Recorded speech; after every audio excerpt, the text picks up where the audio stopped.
I had the privilege of working with youth in Denver, Colorado, and it was a high school and a middle school combined. And everywhere I would go, if I was wearing AmeriCorps gear, I'd get asked, "Miss Rachel, what's AmeriCorps?" And so it pained me that a number of my students didn't know that was an opportunity that they had in the future. So I started doing some research, seeing what literature was out there, looking for marketing materials, and there were some things, but AmeriCorps is so vast and such a different volunteer experience for everyone that participates. So I got the idea to write a book and try and capture other people's individual service stories to show the vast array of volunteer opportunities available to those that are interested in a year-long service program. It was a rather ambitious and naive project to undertake initially, but very much worth it. I started just with a call out on a number of listservs and National Alumni Service, a LinkedIn group, a Facebook group, different posts, just asking for other alumni to submit stories about their service within AmeriCorps.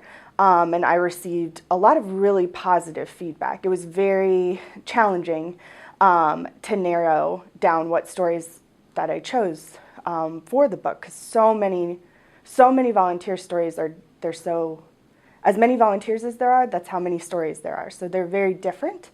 And I wanted to try and include the vast array of stories. So I had some metrics in my mind. I knew I wanted to include, there's something called Senior Corps, which is for citizens 55 and over.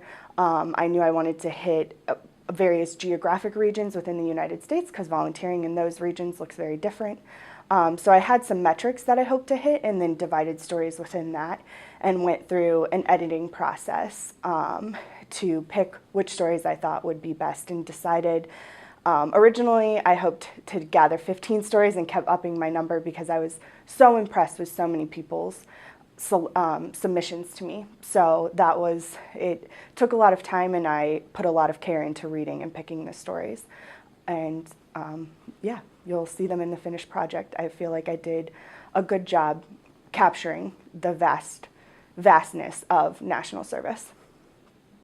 Volume 2, there's always a possibility. It's something that's always been in the back of my mind, and I'd also like to develop a guide for reading that could potentially be used as curriculum within school programs or after school programs, again, for individuals considering a service year themselves. I'd really like to gather more stories from more individuals because service year alumni, the base keeps growing because service years are becoming more common and gap years are becoming more common.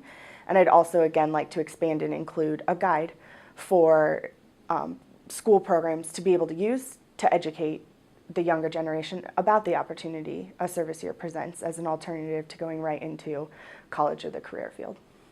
If I were to publish a volume 2, I would really invest in some professional editing services.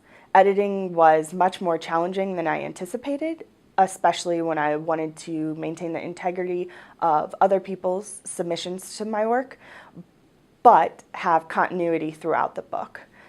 So that would be, for a volume 2, I would definitely invest in professional editing services and get feedback.